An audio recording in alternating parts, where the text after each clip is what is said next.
Thank you बहिनी।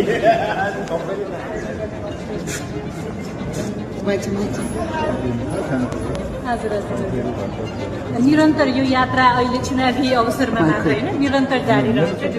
तपाईँ उज्यालो नेपालमा फर्किनु भएन राजमामा बस्नुभयो किन हो भन्नुहोस् त? मैले त्यसको उत्तर दिइसकेँ। फेरि दिनुहोस् न, यहाँ मिडियामा दिनु भएको छैन कि जनताले। मिडियामै दिइसकेँ। हाम्रो मिडियामा दिनुहोस् न, भन्नुहोस् न फेरि। क्वेसन त सोधेँ नि त मैले।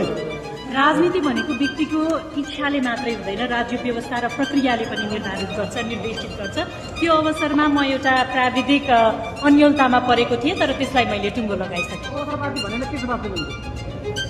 जनता र देशको पक्षमा उभिएर प्रभावकारी ढङ्गमा म देशको लागि केही योगदान दिन्छु भन्दाखेरि अवसरवादीको ट्याग लाग्छ भने मलाई त्यो पनि स्वीकार्य छ। तपाईँको अन्तिम उद्देश्य सांसद बन्नु हो भन्दा केही फरक पर्छ?